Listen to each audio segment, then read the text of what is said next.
Good morning, everyone. Tonight is going to be a weird place of sight and sound. You're going to enter a realm of the fourth dimension where we're going to have an ultra good time with the history of Ultraman. You are no Rod Sterling.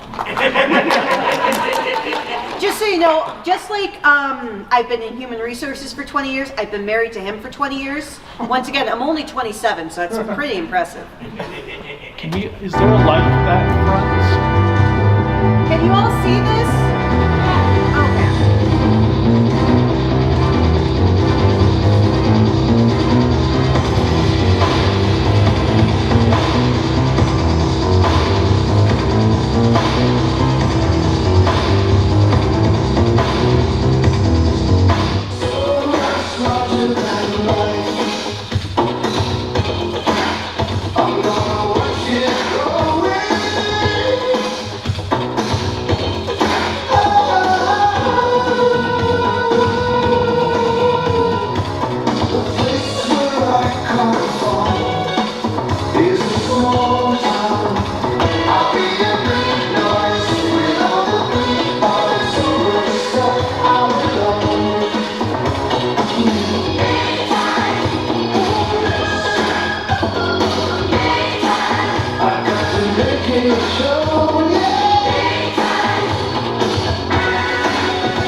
Welcome to the history of Ultraman. I wish we could just get the lights off. Okay, whatever. So originally born in 1901, one Japanese baby by the name of Eiji Tsuburaya came into the world. When he got older, he became enamored with film. Well, and he bought a projector just so he could take it apart to see how everything worked with it. Eventually, he got hired by a film studio to make propaganda films during World War II, where he would do all the special effects for the airplanes and everything. Eventually, he moved on to Toho Studios to help create, as one of the fathers of, this little lizard creature called Godzilla. Godzilla became huge, obviously. Has anyone here never seen a Godzilla movie before? No. Awesome. Haha. You should not watch any Godzilla. See? Ha. I hate Godzilla. New ones count too. I said Godzilla movie, not specifically a specific one. Not specifically a specific, whatever. Oh my god. Godzilla became a massive hit. Everyone in Japan loved giant monsters, so suddenly there was a surge of giant monster movies going along. Everyone wanted to have their own giant monster movie, and then in America they wanted to have their own giant monster movie. So everyone was just copying bootleg Godzillas. We had the UK with Gorgo. We've got then a bunch of spin-offs in Japan. We have Mothra, War of the Gargantuas. Then they decided to pit Godzilla against other monsters like King Kong. So then the era of television really picked up.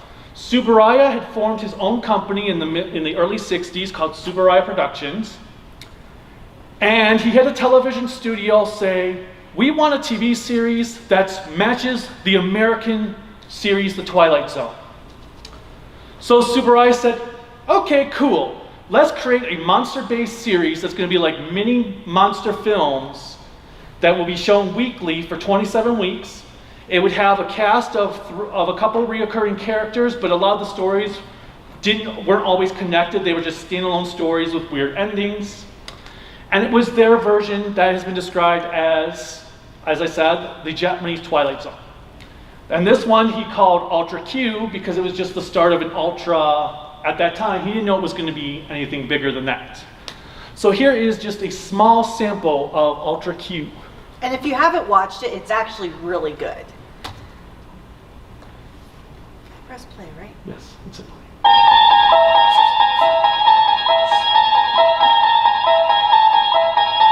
You unlock this door with the key of imagination. Beyond it is another dimension. A dimension of sound. A dimension of sight. A dimension of mind. You're moving into a land of both shadow and substance, of things and ideas you've just crossed over into.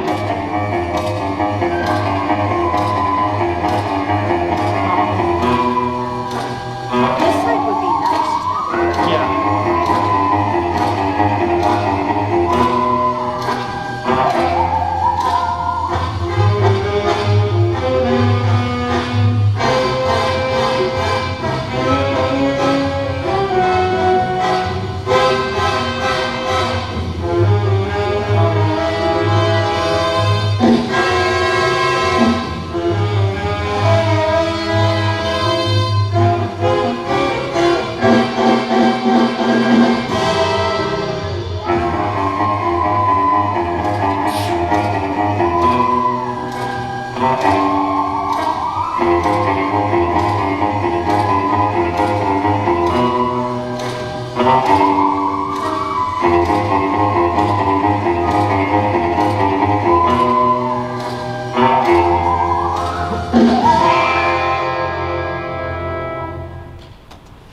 One thing I like about the little girl on the missile is how many people have seen Doctor Strangelove?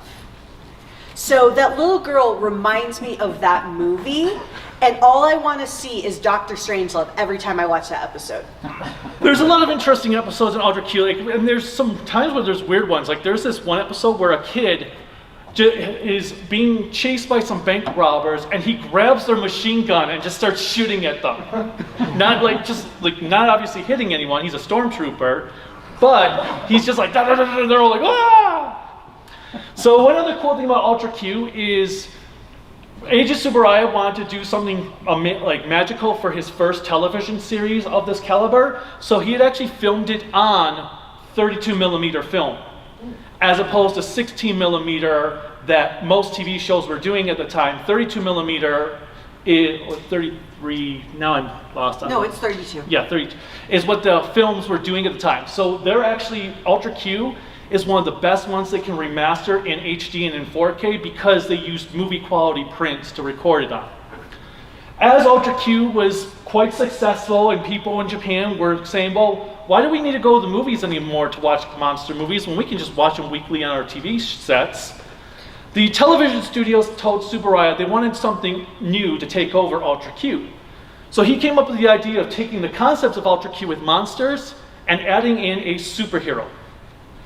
Initially, the series was called Red Man and was still going to feature an alien who comes to Earth, and it ended up becoming called Ultraman in the long run, who his body suit is red and silver. It was meant to be red would be his muscles, and meant to be red because of Mars, signifying aliens, and silver for what you would see on a UFO or a spaceship. That also, I like to make the joke then, this means if you've watched Power Rangers, does this make Lord Zed an Ultraman?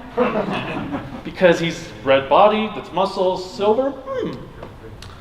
Now, Ultraman was such a huge success, it spun off an entire franchise that is now celebrating its 55th anniversary this year. Obviously in this panel, we don't have enough time to talk about to just show everything from the last 55 years. So I'm going to be showcasing little segments from a majority of the series, ones that are readily available in America and a few others, along with certain areas that might have more importance compared to other aspects of the show. So the beginning of Ultraman, we've got the series starts off, most Ultra series feature what's called a science force or a military force of some sort that deals with the problems of fighting monsters, and then Ultraman comes in to save the day at the last minute. Which sometimes makes you wonder, well, what's the point of this science force if Ultraman can do all the work for them? But it's like the same thing with like the DC universe. Why do we need Batman, Green Arrow, Flash if Superman can just do everything? Really, hubby? What? That was lame. So? I don't care. The benefit of Ultraman really is that it did something that helped give a different feature of a superhero, because obviously Super Sentai if nobody knows, that's the Japanese version of Power Rangers, or Kamen Rider, which we actually have a Kamen Rider in the room, so yay. That's how you know it's Naruto. So, because we didn't have either of them at the time, Ultraman was that heroic figure for Japan, which we did have Superman, Batman, and the X-Men and various other superheroes in America. So it was a nice little surprise for the Japanese culture to have something post-World War II that could be an inspiration for everyone that we had for many years over on our side of the ocean.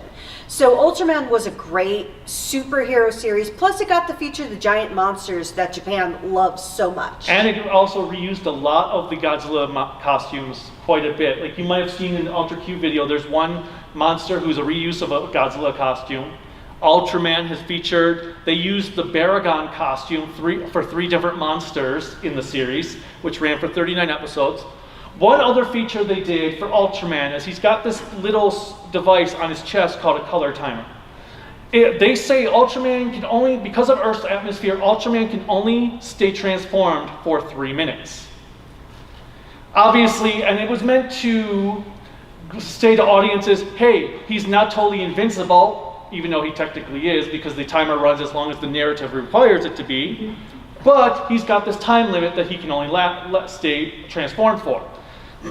A bunch of Ultramen, there's two different types. There's Ultramen who accidentally kill a host or help out a host who made a brave act, that they become kind of like two beings in one.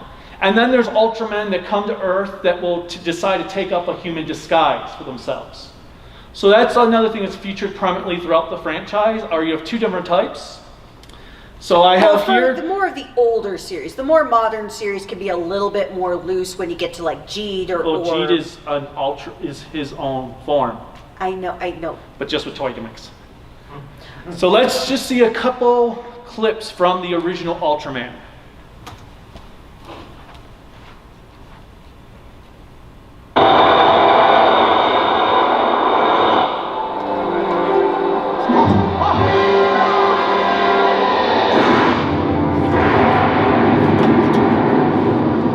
I'm so sorry!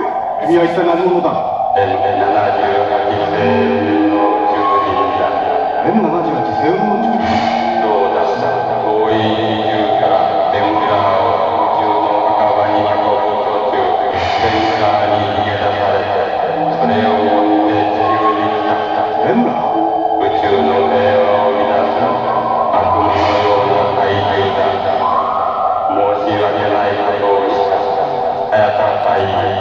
その代わり私の命を君にあげよう。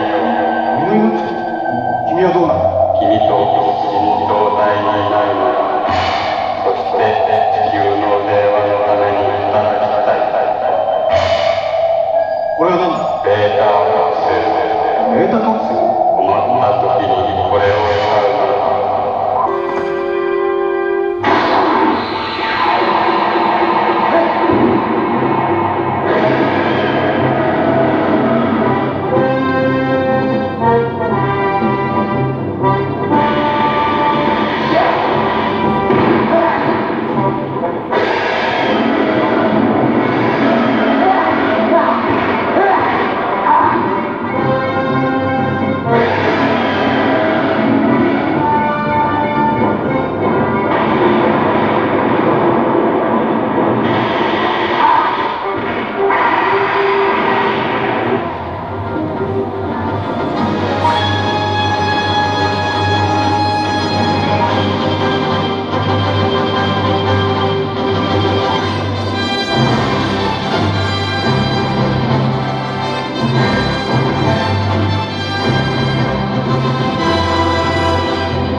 I'm gonna love the copyright blocks, as we'll get.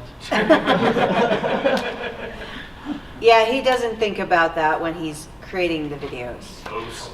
It doesn't matter. Yes, it does. That's my revenue.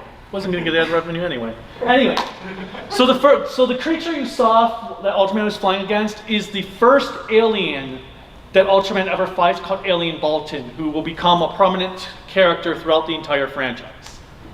After Ultraman had ended with 39 episodes, the television network was like, we want another show. Make us another show. So Tsuburaya said, okay, we'll do one more show. We'll make it different from Ultraman, and we're going to set it in a futuristic world that will retcon years later down the line to make it back in real time.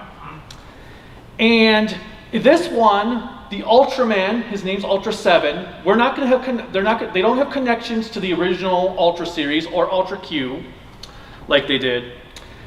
He's another space cop, because it's one thing, the Ultramen are basically space police. So think of Green Lantern. And getting everybody's business. Yes. So the interesting thing about Ultra 7 is the director of the show was a man who lived in Yokohama, not Yokohama, now I can't think of the place that they had in the He US. lived in Japan. Really? He lived in Japan? Yeah, let's just make it easy. Oh, Okinawa. Because he lived in an area that was the US military was running. So every time he would go home, he'd have to show ID to prove that he lived there and belonged there before the US military would let him go back and forth. So he took that idea and created a show that always featured the Earth being invaded by aliens based on his whole experience of what he has to go through with the American military. Good old America. So Ultra 7 features, Ultra 7 comes to Earth, takes the disguise of a human, and and joins the military organization Ultra Guard, and they pretty much fight aliens every episode. The interesting thing about Ultra 7 is again, it's not afraid to tackle social commentary. There's an episode where all the humans are cheering like, yeah, we've just made our equivalent of a nuclear bomb to destroy other planets, and Ultra 7 is like, well, what if they make a bigger weapon then? Oh, well, then we'll make one bigger than theirs. So it's like this dick measuring contest. And then it also Ultra 7 questions, well, are these people worth protecting? Are they worth me defending, or should I let them go on their own? So it brings up a lot of social commentary. The other aspect that made it different from Ultraman is, whereas in Ultraman, usually every episode ended with either the monster alien attacking, the science patrol would try to take care of it, be unsuccessful. In like the last 5 or so minutes, Ultraman would transform, grow big, and fight the monster. Here, Ultra 7 could fight human size, he could shrink, he could grow big. Sometimes he would fight the threat in the middle of the episode and the rest would be all sci-fi and horror. Other times he might fight a threat at the end of the episode, or it could be at the beginning of the episode. He might shrink and go into someone's body to fight an alien parasite inside there. So it was wide variety of stories, and it went on to become one of the most successful Ultra shows. That Ultra 7 has been one of the most prominent characters featured in Tsuburaya's library for the last 54 years.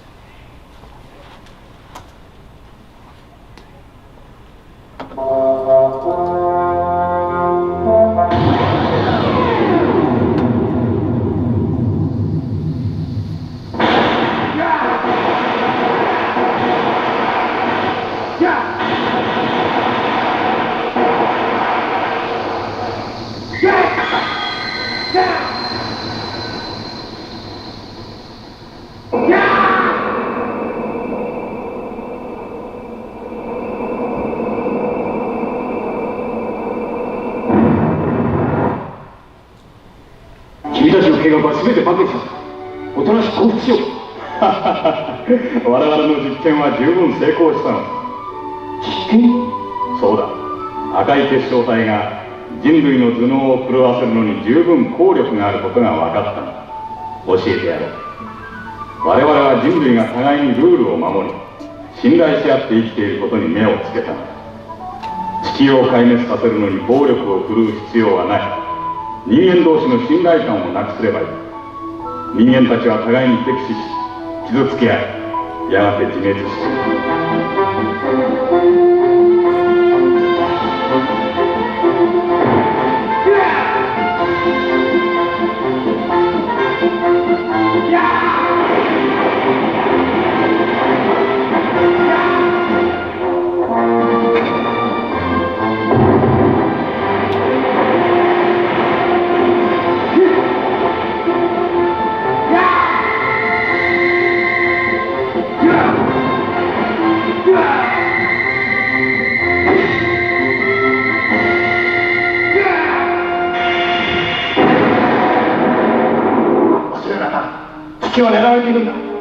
今の我々の力では守りきれないような巨大な侵略者がきっと現れる。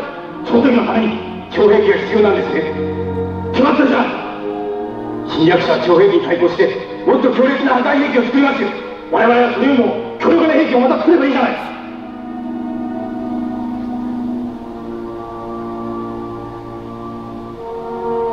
それは血を吐きながら続ける悲しいマラソンですよ。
So if you don't know, Ultra 7 had also introduced these little things called capsule monsters, which became so popular in Japan, Akira Toriyama decided he'd use those in Dragon Ball with all the capsule technology. And then Ultra 7, we also had the Metron that you saw sitting there at the table. He's called Alien Metron, and talking about what he's poisoned people to just basically distrust themselves. So in that time frame, they were poisoning cigarettes because cigarettes were all the rage. I don't know how you can poison cigarettes any more than they're already. Which will come up again later in a future Ultra series I'll be showing. After Ultra 7 had ended, Tsuburaya took a break from the Ultra franchise and went on to do other things. Sadly, he ended up passing away in 1970 before creating another Ultra series. So his son relaunched Ultraman again with a series called The Return of Ultraman, which originally was going to feature the original Ultraman from the first show, and then they decided at the last minute to make it a new Ultraman. So brand new characters, new stories, which does get a little bit weird because like there's one, the alien Baltan comes back in one episode wanting revenge against Ultraman, even though it's not the same one, but apparently he didn't know that. So here are some clips from The Return of Ultraman.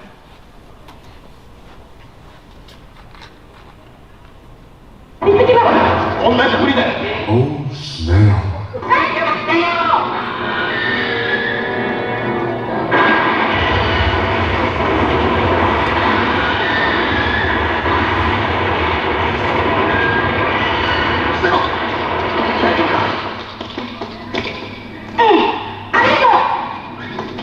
I'm not gonna help you. 自分の危険も顧みず子供を助けようとした君に感動した。だから君に命を預ける。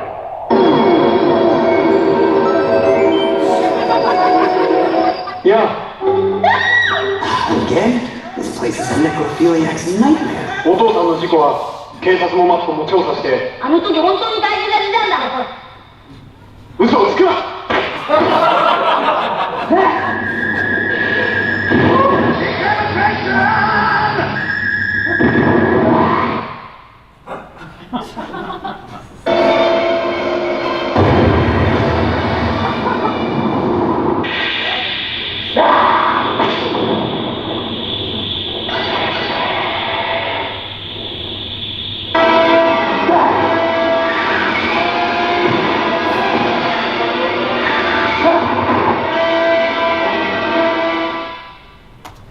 Showa Ultramen are very brutal. Yes. It's like the modern DC universe. So Ultraman Ace premiered directly after the Return of Ultraman, which featured two characters who die saving children, becoming Ultraman. A man named, I don't remember his name, Hojo. Now I can't think of his name. And a woman whose name is Minami. Hojo and Minami. So they decided it was the first time they've ever did the concept of a man and a woman combining together to become one superhero. Basically, think of the Wonder Twin powers. However, Japanese audiences didn't like that because, oh my god, there's a woman as my Ultraman character? I don't like that. So halfway through the series, they give her a reason to leave and make Hojo become Hokuto. Gotcha. Hokuto becomes his own Ultraman, which kind of gets rid of the dynamic. But also additionally in Ultraman Ace, the science team, military team, seems to be a bunch of incompetent morons who will often tell the public, are you sure that was a monster attack or were you just hallucinating?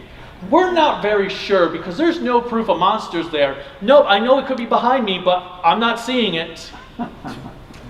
So they're a very incompetent team, and Ultraman Ace also introduced the father of Ultra, who was meant to be their father. Wow. You're astute. I love him, trust me. You got it? Activate!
I do not like Ace, but I have a copy to give away. So if you want to see one of the worst, there you go. Wow, you're a dick. Hey, at least you got it for free. Exactly. That is very true. And I have another copy from another confession to give away. Anyway, so Ultraman Ace came and went. Ratings weren't so great, so Tsuburaya Productions decided, hey, you know what? Let's do a more child-friendly Ultraman series based on Japanese fairy tales. And I should say child-friendly. So Ultraman Taro, all the stories of Ultraman Taro were based on some sort of Japanese fairy tale. Taro himself was actually originally going to be called Jack for Jack and the Giant Killer. But then they decided to go with Taro, something more Japanese, for Mamotaros. So I have first a couple clips of Ultraman Taro before I talk about a few more things with the show. Which also... Make up my mind, am I pressing play? Which also introduced a character, Mother of Ultra, who is the mother.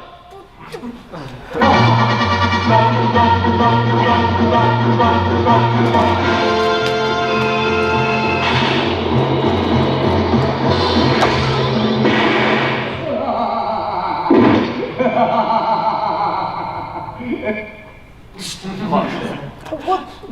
Make up my mind. So Taro gets very weird. The patrol team wears the most lurid color scheme. The commander decides that he's going to pick his choices for who's going to go out on patrol based on what they had for dinner the night before, if he had it. And a lot of childish antics with the monster because, as I said, Taro is meant to be more child-friendly. There's an easy way to sum this up. It's the 70s.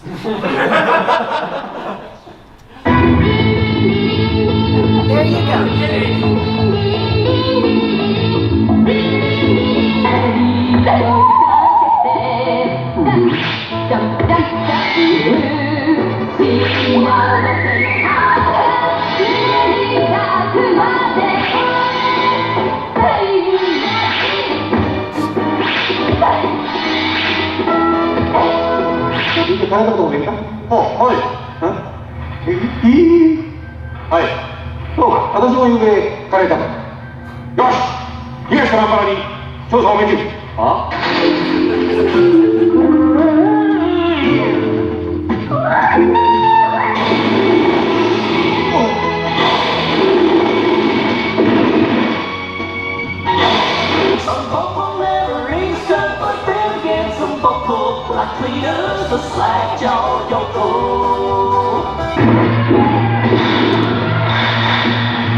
Now comes the fun part. Remember, I said this show is meant to be for kids. Right? With the giant asterisk next to it. He is the John Wick of Ultraman.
Oh, shit! Oh, so... You just shrunk it. Good. You didn't... Alt, enter. If that's the worst thing I say today, I'm happy. So because Taro started to have really low ratings because the adult audience absolutely hated the show, which I don't understand how, and maybe it was like, maybe that was considered childish back in the 70s, I don't know. It's the 70s still. Yeah, let's just go with that. So then Tsuburaya decided to make a more adult show for their next installment. Well, this had the opposite effect of Ultraman Taro. The kids were turned off by how violent this show was trying to be. It was grimdark for the sake of being grimdark. And the adult audiences were like, we don't care. The last one screwed up so badly. We don't want to see this one anyway. So this ended up being, for the start, originally, the last Ultra series for the Showa era, at least as far as continuity-wise is concerned.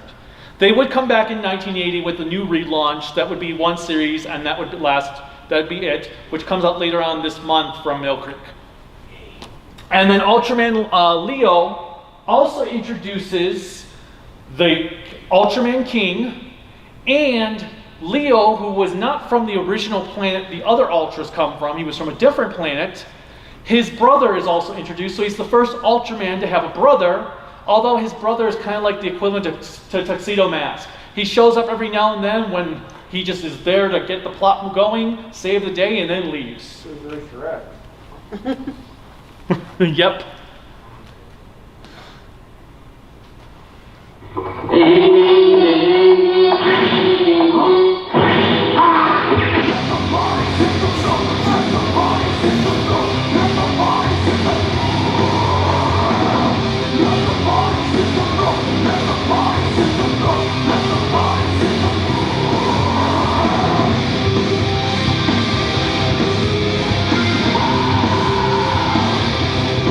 Below the death.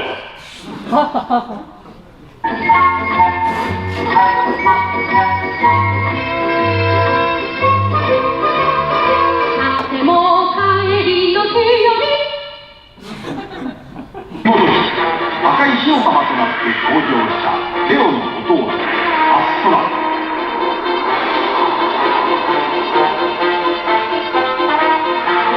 レオ兄さん、アストラ。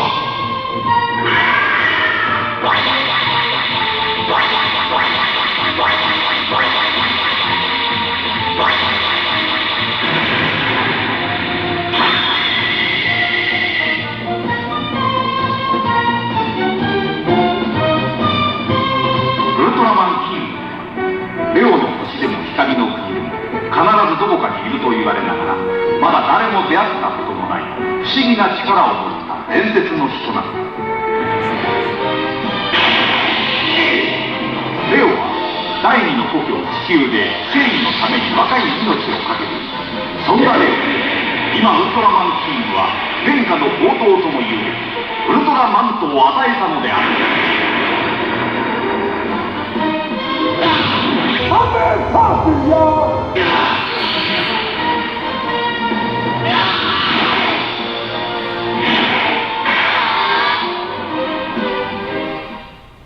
Okay, once again, and for the final time, it's the 70s. And the one thing I've learned from watching the 70s, since I didn't exist yet, is don't do drugs. But they were probably the best kind. No. So anyway, after they had finished off Ultraman Leo, the year before they decided to relaunch Ultraman with the live action series, they decided to do an Ultraman anime called The Ultraman. So they did a whole year-long anime series. In addition to that, in the 80s, Hanna-Barbera decided to bring their own Ultraman animated movie that was American-made to theaters, which bombed badly. They were hoping it would do well enough to create their own Ultraman series. There was also an anime with SD-like chibi designs that was set years in the future after all wars have ended, and they have this where it's all tournaments, and it's like it's been described as Saint Seiya meets Ultraman. So I have clips from those three in here. There's also an Ultraman series on Netflix that has one season right now, which is based on a manga that's a direct sequel to the original Ultraman series that says, what if none of the other stuff after Ultraman happened? After Ultraman, we had the son of the man who was partners with Ultraman, become Ultraman. When Ultraman left, he's on his own. What if his blood was basically changed, and now his son gains some super abilities. So it's kind of like Iron Man combined with Ultraman, because none of the characters grow. They're just wearing Earth-based suits that were made by the government. But here are the clips from a few of the animated stuff.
This is him as an old man.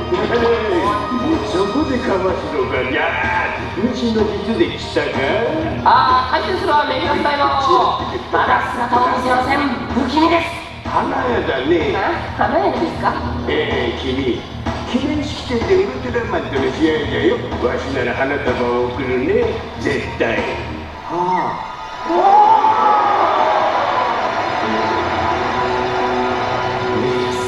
何かやるつもりか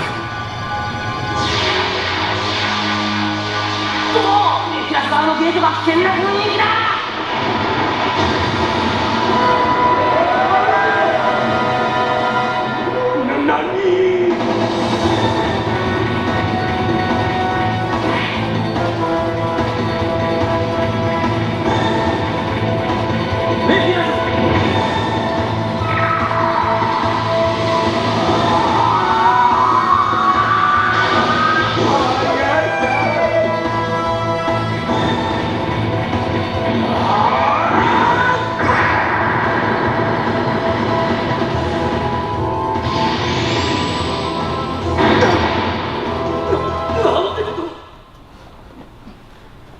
Besides the animation attempt with America with Hanna-Barbera, Tsuburaya wanted to branch Ultraman out across the world.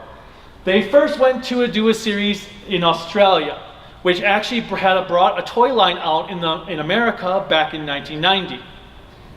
And it was a decent show, not bad, not great, some cool ideas. It's called Ultraman Towards the Future for American and Australian audiences, Ultraman Great in Japan.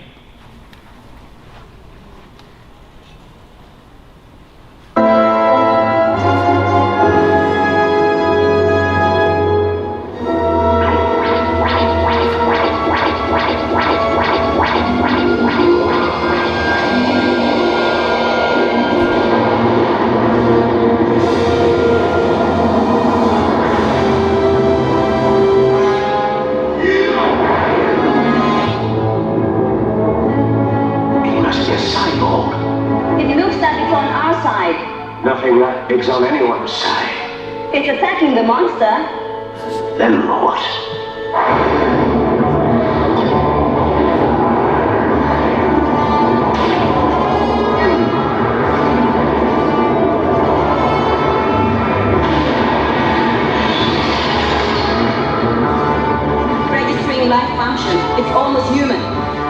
seemed almost dead.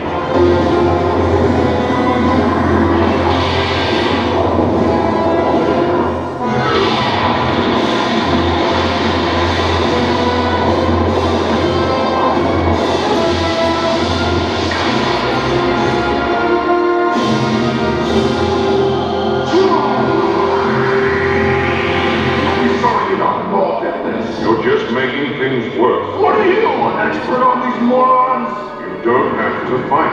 But I'm going to hurt her. If you really love her, this is not the way to show it. What would you know about love?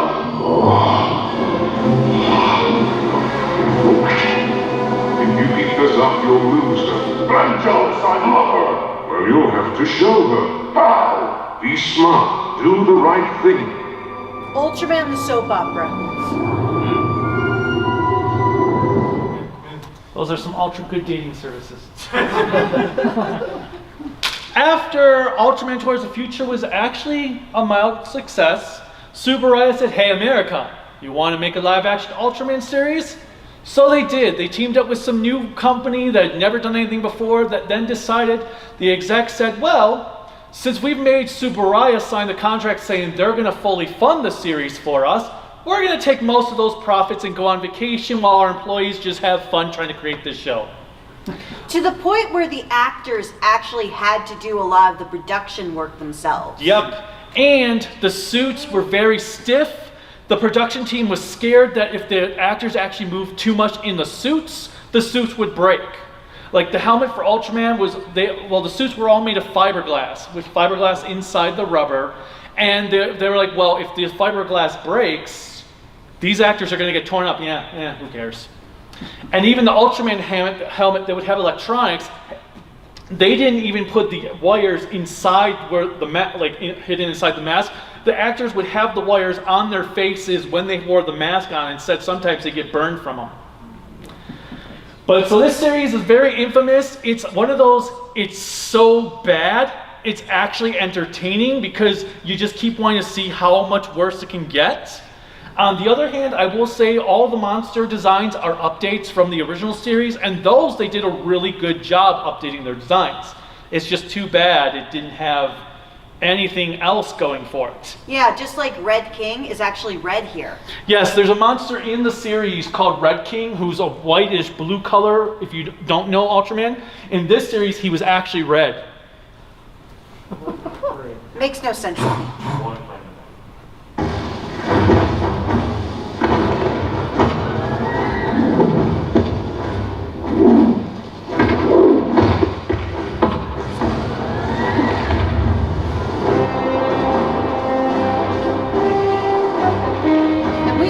Any work to make this look bad.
this 5 minutes is boring, try watching the entire series.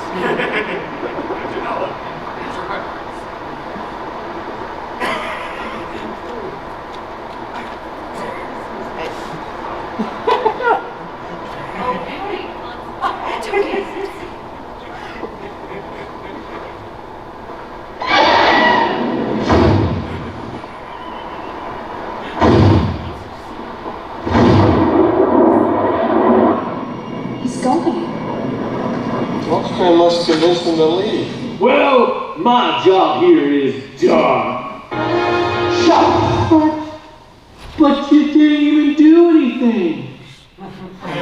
Alright, in the interest of time, I have to speed some things up. So first, prize time. What did I say was the name of Ultraman Leo's brother? That's right. Yes. I'm a very good man, so I know everything. Alright, you can come up and grab a prize.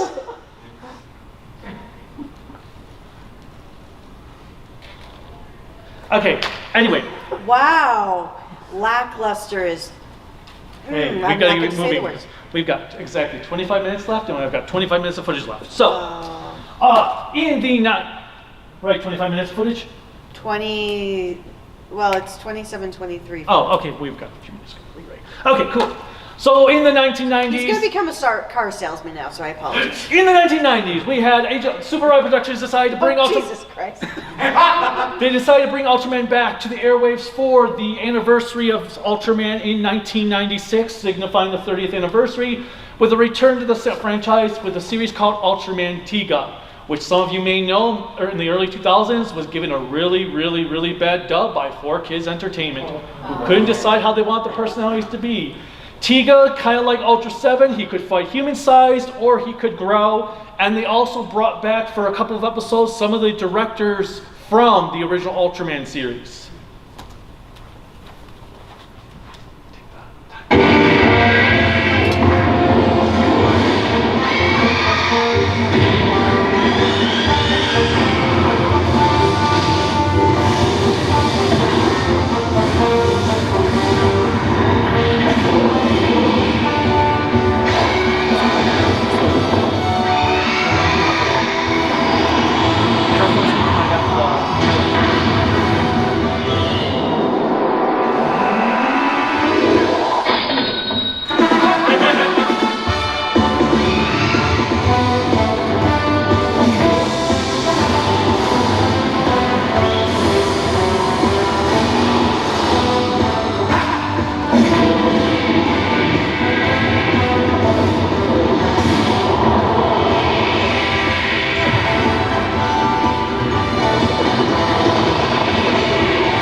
So Ultraman from Tiga ran pretty consistently with the series through the late 2000s. One of their most notable series came in 2004 was Ultraman Nexus, which Tsuburaya was like, hey, we're going to make a show for the adult audience. And the television network said, well, you might think it's for adult audiences, but we're putting it on a child's time slot. So children are going to hate it. And then, when you decide to change the tone of your show to match what the kids want, we're then going to move it to the adult time slot so that nobody wants to watch it, it gets canceled. And then there were 2 follow-up series to this before Tsuburaya Productions kind of had a lot of bankruptcy issues.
So after the string of shows in the late 2000s, as I said, Tsuburaya went into bankruptcy, which then they were sold to a network who was like, well, you know what, we own a premium channel that people require subscriptions to get, so we're going to do an Ultra series without Ultraman really in it that features just monsters fighting each other over and over again on a premium network. People have to pay extra for this. Didn't do so well. Then the company sold Tsuburaya off again to Bandai, and there was one other company who then were like, well, we're going to make Ultraman movies. So they introduced a new character called Ultraman Zero, who is the son of Ultra 7, and those movies were such a hit, they decided to bring the show back on the airways that have been happening since 2013. So the next string of clips you're going to see from a bunch of the series, from Mega Monster Battle through the current one, Ultraman Trigger. You're going to see a callback to the cigarette plan. You're going to see one of the series feature the most villainous monster ever. And a lot of merchandise. And I like merchandise. The real money from the show is made. And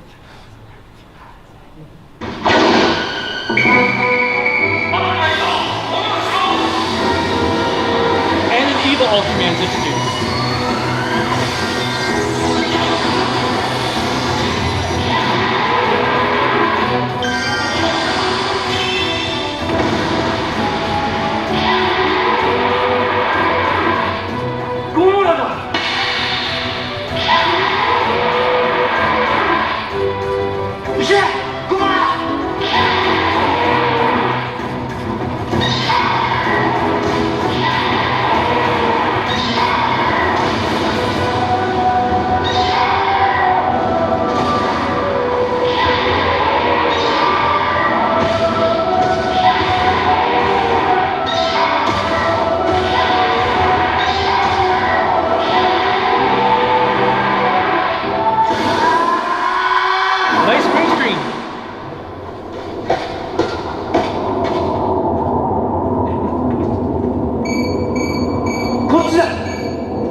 暇つぶしにはなるのかね。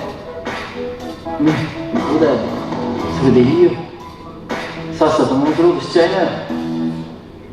ほれほれ、やらないんならこっちから言っちゃうよ。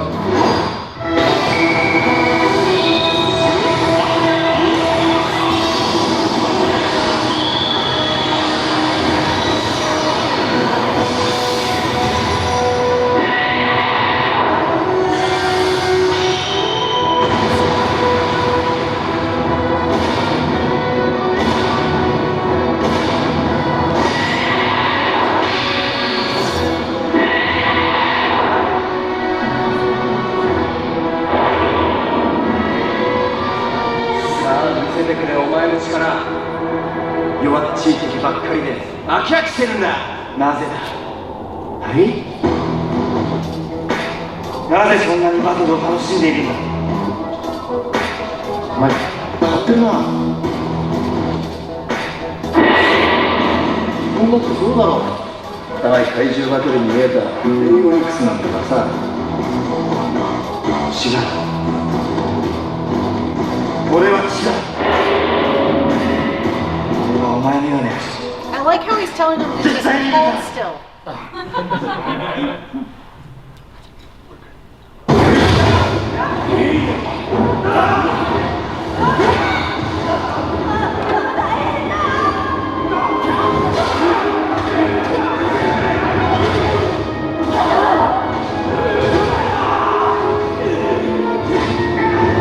And here we have my favorite Ultraman, Leo. Because he's the villain.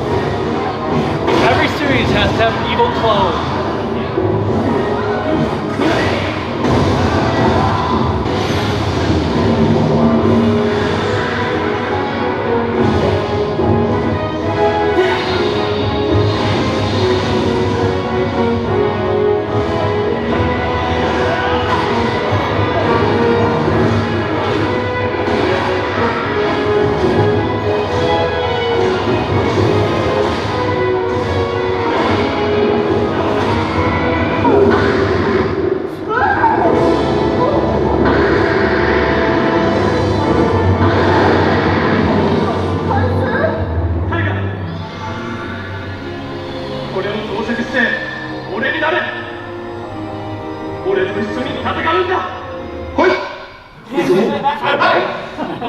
That is fast.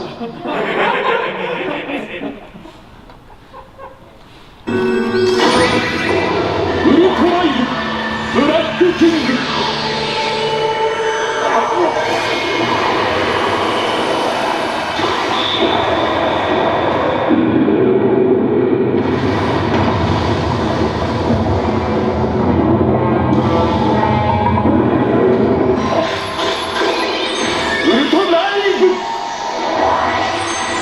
Ultraman Ginga!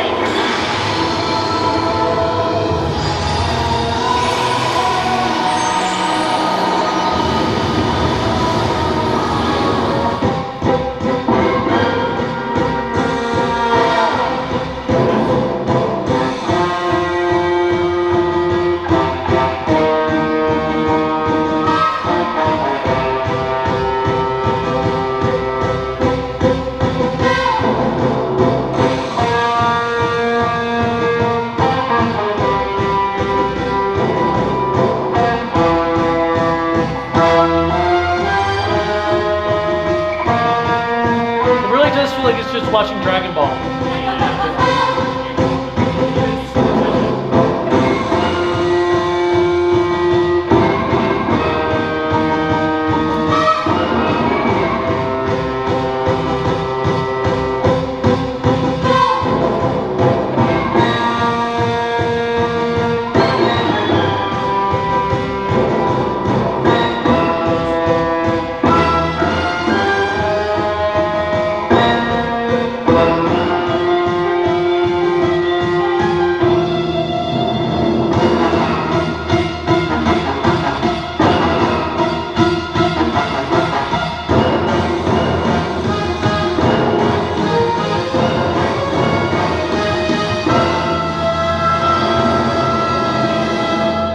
music had lyrics, it'd be copyright stolen.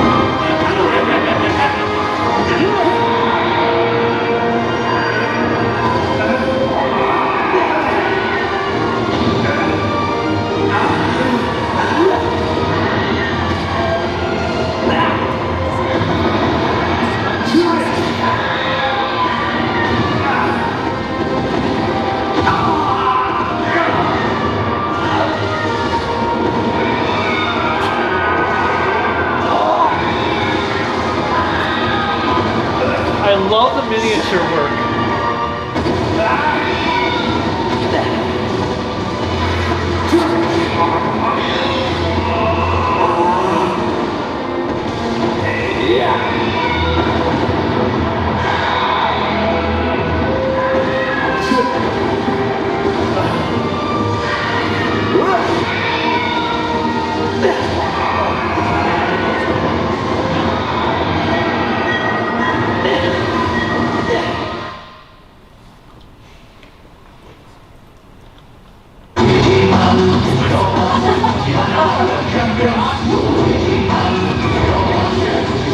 The Ultraman series lives in a digital world.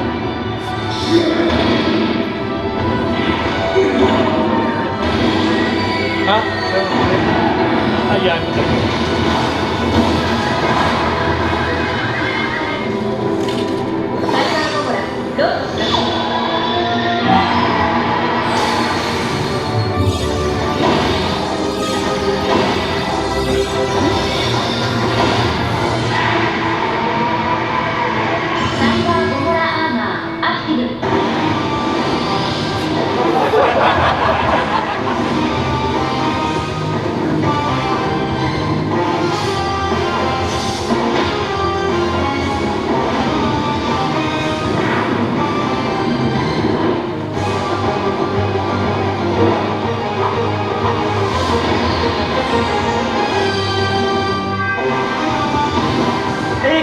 電撃が使えるよ。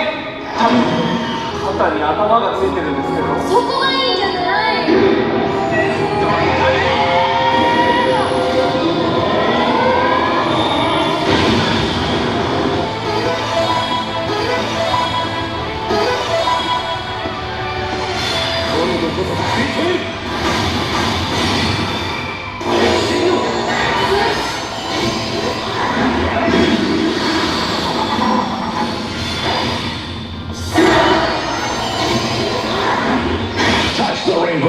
Takes the rainbow.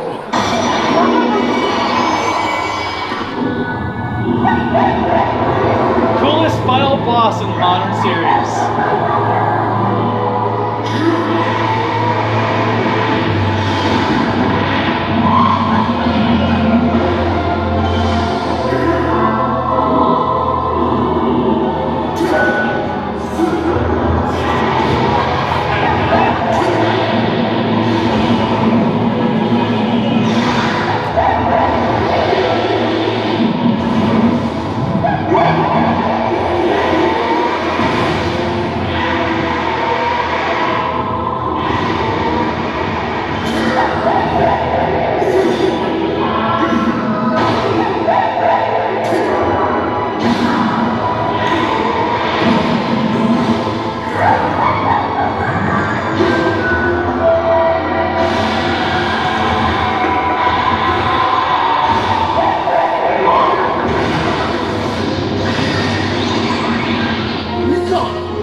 熱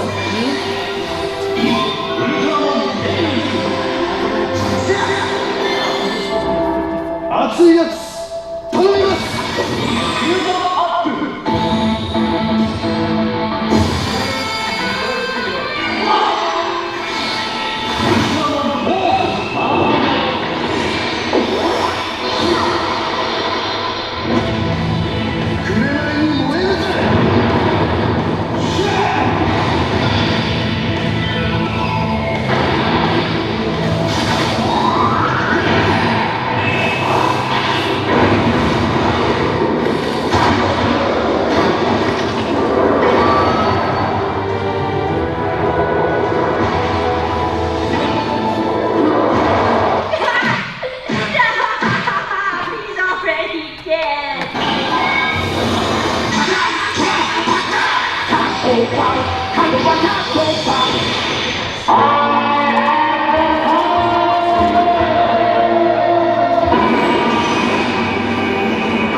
いいね、その顔。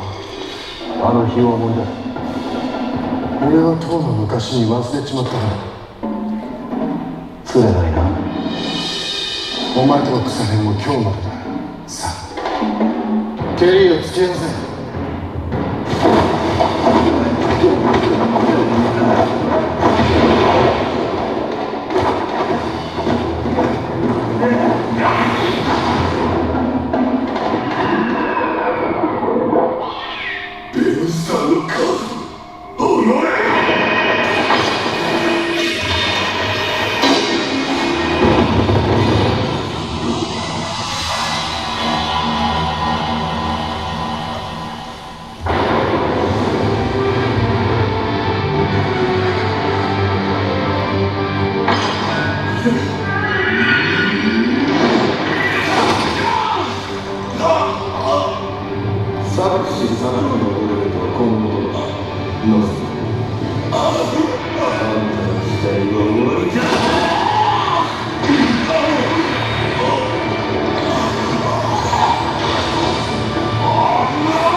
偉大なるドンの人ら、タバコを吸う人間は減少の一途をたどっております。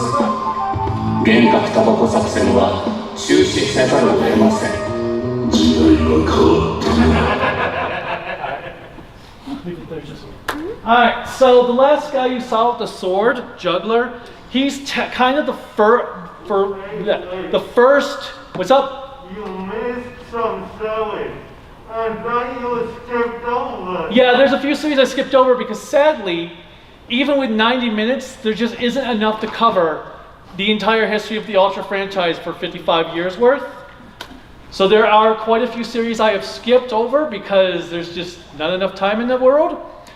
And Juggler there, he's kind of like the first time there's like this main central villain for an Ultraman series. Most Ultra series are more like standalone stories or multi-parters.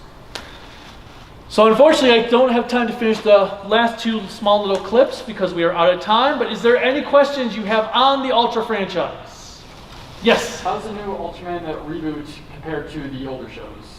It varies upon series. Some have been really good. Like X, I would say, is probably the best of the modern ones. It's the most classic style will be modernized, and I like the armor gimmick you saw, like with the claws for like the X-Men and everything.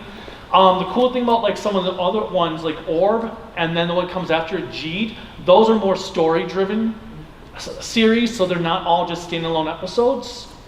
The most recent one, Ultraman Trigger, which is meant to be a homage or homage to Tiga, so far has not been as mind-blowing as I was hoping. Part of it didn't help because they had 6 episodes have aired so far, and they had 2 clip shows included in that. So 8 episodes of it. Well, I think 9 now with last night's episode. The cool thing is Ultraman Z last year's series and Ultraman Trigger, Tsuburaya is showing for free on their YouTube channel with English subtitles. So you can check those out. Now for Ultraman Trigger, because that's the one currently airing, they only have the new episodes on their YouTube page for 2 weeks. Any other questions? Oh yeah, please. Since it's an older franchise, the best way to kind of watch it typically just buying DVDs and Blu-rays, or you can. Mill Creek has licensed almost the entire franchise, so they've been bringing them out. It's also on Shout Factory's streaming service Tubi. They've got a bunch of the series on there, so you can also check them out on there to see which ones might work for you. I've also on my channel have reviewed tons of them, so you could always check out the reviews and see which ones might grip you if you are interested in that. And the benefit about Tubi is it is a free streaming service, so you don't have to pay any cost to watch them if you can't afford to do so, or if you just don't know what you want to buy.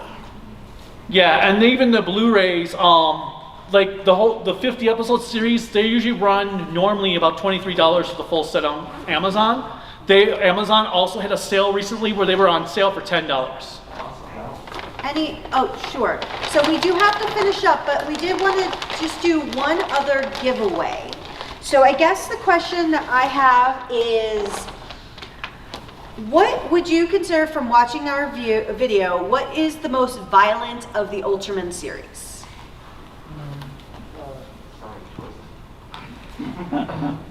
Yes.